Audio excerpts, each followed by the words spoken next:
ఒక రాష్ట్రం మరో రాష్ట్రానికి ఆదర్శం అవడం ఇప్పుడున్న పోటీ రాజకీయాల్లో అంత సులువు కాదు.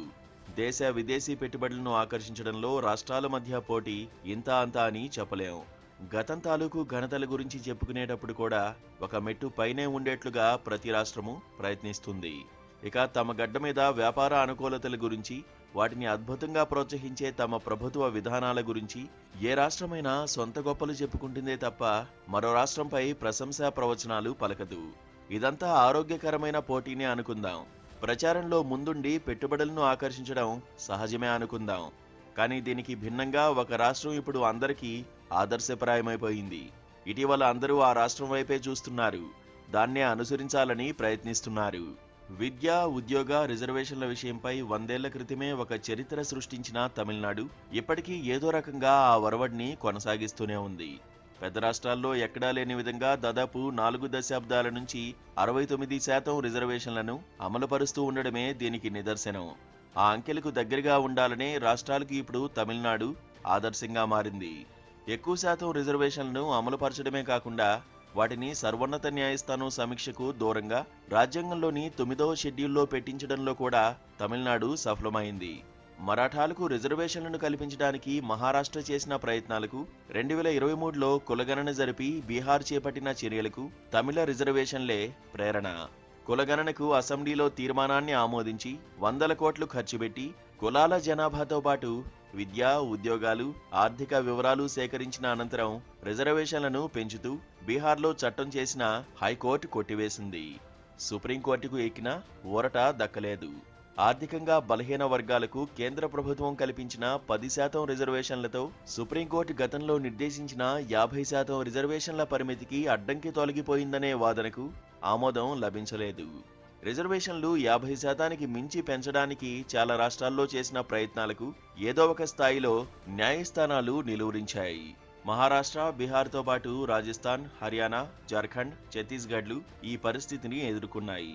రాజ్యాంగంలోని 6వ షెడ్యూల్ కల్పించిన రక్షణతో ఈశాన్య రాష్ట్రాలు మాత్రం 50%కి మించి రిజర్వేషన్లను పెంచుకోగలిగాయి.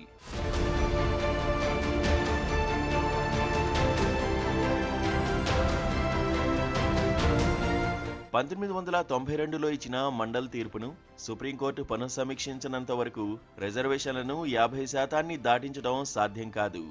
69% రిజర్వేషన్ల పరిరక్షణకు తమిళనాడు ప్రభుత్వం 1994లో తీసుకువచ్చిన చట్టాన్ని రాజ్యాంగం 9వ షెడ్యూల్లో పెట్టడం ఆనాటి రాజకీయ పరిస్థితుల్లో మాత్రమే సాధ్యమైంది. పివి నరసింహారావు నేతృత్వంలోని అప్పటి కాంగ్రెస్ ప్రభుత్వం అన్నాడీఎంకే మద్దతుపై ఆధారపడి ఉంది. 1991 ఎన్నికల్లో 2 పార్టీలు కలిసి పోటీ చేసి 39 లోక్సభ స్థానాల్లోనూ గెలిచాయి.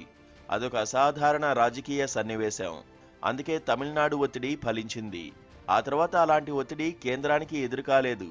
బీహార్లో నితీష్ కుమార్ ప్రభుత్వం కూడా 65% రిజర్వేషన్లను కల్పిస్తూ తీసుకొచ్చిన చట్టాలను 9వ షెడ్యూల్లో పెట్టించలేకపోయింది. ఇక 9వ షెడ్యూల్లో పెట్టినంత మాత్రాన సుప్రీంకోర్టు నుంచి రక్షణ ఉంటుందని చెప్పడానికి వీల్లేదు. 2007లో ఇచ్చిన తీర్పులోనే సుప్రీంకోర్టు ఆ విషయాన్ని స్పష్టం చేసింది. రాజ్యాంగ మౌలిక నిర్మాణానికి విరుద్ధంగా ఉన్న చట్టాలను 9వ షెడ్యూల్లో పెట్టినప్పటికీ న్యాయ సమీక్ష నుంచి మినహాయింపు లభించదని తేల్చి చెప్పింది. ఆ తీర్పు తర్వాత తమిళనాడు రిజర్వేషన్లకు సంబంధించి దాఖలైన పిటిషన్ ఇంకా సుప్రీంకోర్టులో పెండింగ్లోనే ఉంది. అందుకే తమిళనాడు రిజర్వేషన్లపై వివాదాన్ని ముగిసిన అధ్యాయంగానూ భావించలేం. ఇప్పటివరకు జరిగిన పరిణామాలను సమగ్ర దృక్పథం నుంచి చూస్తే రిజర్వేషన్లను 50%కి మించి పెంచడానికి మామూలు స్థాయి కసరత్తు సరిపోదు. అసాధారణ రీతిలో రాజకీయంగా ఏకాభిప్రాయం అందుకు అవసరం. ఇప్పుడున్న పరిస్థితుల్లో అది సాధ్యమవుతుందని చెప్పలేం. దేశవ్యాప్త కులగణన కోసం కాంగ్రెస్ వర్కింగ్ కమిటీ తీర్మానాన్ని ఆమోదించి కిందటి లోక్సభ ఎన్నికల్లో దాన్నే ప్రధాన అంశంగా చేసుకుని పోరాడినా అనుకున్న ఫలితాలను సాధించలేదు. బీజేపీ నేతృత్వంలోని పాలక కూటమి నుంచి కులగణనపై ఇంతవరకు సానుకూల ప్రకటన వెలువడలేదు. అసలు ఆ కూటమి అత్యున్నత స్థాయి సమావేశాల్లో దాన్నొక ముఖ్య అంశంగా పరిగణించి చర్చించిన దాఖలాలు లేవు.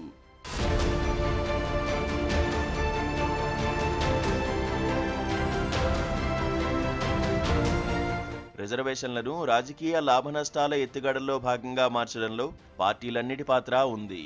బీసీలను వర్గీకరించడానికి నియమించిన జస్టిస్ రోహిణి కమిషన్ ఇచ్చిన నివేదిక గురించి కేంద్రం ఇప్పటివరకు ఒక్క మాట మాట్లాడలేదు. ఏళ్లు గడుస్తున్నా అందులో ఏముందో బహిరంగం చేయడానికి బీజేపీకి రాజకీయ అనుకూలత కనబడ్డం లేదు. ఆర్థికంగా తీవ్ర మార్పులకు లోనవుతున్న సమాజంలో కులాల వెనుకబాటుతనం, కులాల మధ్య అసమానతల గురించి ఎప్పుడో ఏర్పరచుకున్న కొన్ని భావాలను మార్చుకోవాల్సి ఉంటుంది. బీసీ వర్గంలో ఉన్న కొన్ని కులాలే అధిక లబ్ధిని పొందాయి. మొన్నటి బీహార్ కులగణనలో అదే తేలింది. తమిళనాడు మొదటి బీసీ కమిషన్ కూడా ఈ విషయాన్ని 1971లోనే చాలా స్పష్టంగా వెల్లడించింది. బీసీల్లోని 11% కులాలు 37% నాన్ గెజిటెడ్, 48% గెజిటెడ్ పోస్టులను, 47% ఇంజనీరింగ్, 34% మెడికల్ సీట్లను, 34% స్కాలర్షిప్లను దక్కించుకున్నట్లు కమిషన్ చైర్మన్ సత్తనాథన్ స్పష్టం చేశారు. ఇటువంటి గుత్తాధిపత్యాన్ని నిరోధించడానికి ఏడాదికి 9,000 రూపాయల ఆదాయం దాటని వారికే బీసీ రిజర్వేషన్లు ఉండాలని ప్రతిపాదించారు. ఆనాటి కరుణానిధి ప్రభుత్వం ఆ సిఫారసును పట్టించుకోలేదు. కానీ ఆ తర్వాత వచ్చిన ఎంజి రామచంద్రన్ ప్రభుత్వం 1979లో ఆ సిఫారసుని అమల్లోకి తెచ్చింది. డిఎంకే ప్రభుత్వం దీన్నొక రాజకీయ అంశంగా మార్చి అప్పుడు జరిగిన లోక్సభ ఎన్నికల్లో అన్నా డిఎంకేను ఓడించింది. దీంతో ఎంజీఆర్ ఆదాయ పరిమితి జీవోను ఉపసంహరించుకుని డిఎంకేని రాజకీయంగా దెబ్బతీయడంలో భాగంగా రిజర్వేషన్లను ఒక్కసారిగా 49% నుంచి 69%కి పెంచేశారు. సత్తనాథన్ కమిషన్ 33% రిజర్వేషన్లను బీసీలకు ప్రతిపాదిస్తే డిఎంకే ప్రభుత్వం 31%కే పరిమితం చేసింది. మొత్తంగా రిజర్వేషన్లను 49%కి దాటకుండా చూసింది.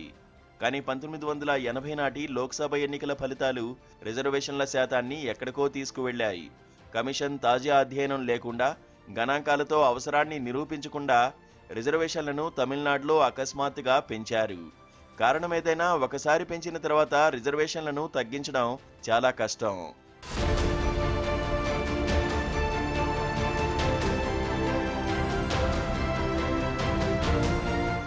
50% రిజర్వేషన్లకు సంబంధించి సుప్రీంకోర్టు గీసిన లక్ష్మణ రేఖను దాటాలంటే స్వయంగా సుప్రీంకోర్టే దాన్ని చెరపివేయాలి.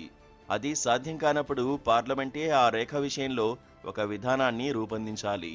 ఈ రెండింటిలో ఏదో ఒకటి జరగకుండా అడుగు ముందుకు పడదు. మండల్ తీర్పును 9 మంది న్యాయమూర్తుల రాజ్యాంగ ధర్మాసనం ఇచ్చింది. ఆ తీర్పుని సమీక్షించి మార్పులు చేయాలంటే ఇంకా పెద్ద ధర్మాసనం ఏర్పాటు కావాలి. మరాఠా రిజర్వేషన్లపై సుప్రీంకోర్టులో జరిగిన వాదోపవాదాల సందర్భంగా దానికోసం విజ్ఞప్తులు చేశారు. అవేమీ ఫలించలేదు. రిజర్వేషన్లు 50% దాటితే రాజ్యాంగంలోని సమానత్వ సూత్రానికి విఘాతం కలుగుతుందని, ఆ సూత్రం రాజ్యాంగ మౌలిక నిర్మాణంలో భాగమని మండల్ తీర్పు అప్పుడే సుప్రీంకోర్టు స్పష్టం చేసింది. అన్ని వైపులా సమస్యను ఆవరించి ఇలా ఎన్నో చిక్కుముడ్లు ఉన్న నేపథ్యంలో తెలంగాణ ప్రభుత్వం విద్య, ఉద్యోగాలు, స్థానిక సంస్థల్లో బీసీలకు 42% రిజర్వేషన్ల కోసం కొత్త చట్టాలు చేస్తామని ప్రకటించింది. బీఆర్ఎస్ ప్రభుత్వం కూడా 2017లో మొత్తం రిజర్వేషన్లను 62%కి పెంచుతూ చట్టం చేసి దాన్ని 9వ షెడ్యూల్లో చేర్చాలని కేంద్రాన్ని కోరింది. ఫలితం దక్కలేదు. ఇప్పుడు రేవంత్ రెడ్డి ప్రభుత్వం కులగణన ఆధారంగా బిల్లులను రూపొందించి మొత్తం రిజర్వేషన్లు 67%కి పెంచడానికి ప్రయత్నిస్తోంది.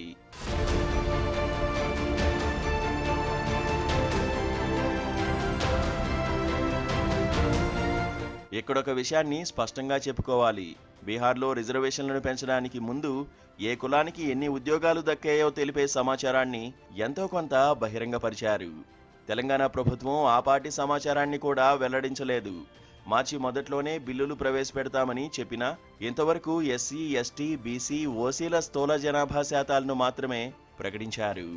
వివిధ స్థాయి ప్రభుత్వ ఉద్యోగాల్లో, చదువుల్లో కులాల వారీగా బీసీలు ఎంతెంతమంది ఉన్నారో తెలపడానికి అభ్యంతరం ఉండాల్సిన అవసరం లేదు. రిజర్వేషన్ల పెంపుపై సానుకూలత రావడానికి సైతం ఖచ్చితమైన సమాచారం చాలా అవసరం. రిజర్వేషన్లు పెద్ద ఎత్తున పెంచుతున్నప్పుడు వివిధ వర్గాల విద్యా, ఉద్యోగ పరిస్థితులపై తాజా గణాంకాలను తెలుసుకోవాలని పౌరులు కోరుకోవడం సహజం. మండల్ కమిషన్ కూడా అప్పటికి వివిధ శాఖలు అందించిన ఓబీసీ ఉద్యోగుల వివరాలను వెల్లడించింది. ఆ వివరాలతోనే సుప్రీంకోర్టు మండల్ సిఫారసులతో ఏకీభవించింది. ఆశించిన రాజకీయ ఫలితాలు ఎలా ఉంటాయో తెలియకపోయినా కులగణనతో నిజమైన సామాజిక, ఆర్థిక చిత్రం ఎంతో కొంత తెలుస్తుంది. నిశితంగా చూస్తే ఆర్థిక అంతరాలు ఇతర అంశాలపై క్రమేపీ పైచేయి సాధిస్తున్న దృశ్యము కనబడుతుంది. ఆ దృశ్యం ఒక్కటే చివరికి అన్ని అన్యాయాలను సరిదిద్దడానికి గీటురాయిగా మారినా ఆశ్చర్యపోవాల్సిన అవసరం లేదు. ఫలితంగా ఆర్థిక హెచ్చుతగ్గుల దృష్టి బలపడి కుల దృష్టిని పలచన చేసే కాలాన్ని తీసుకురావచ్చు.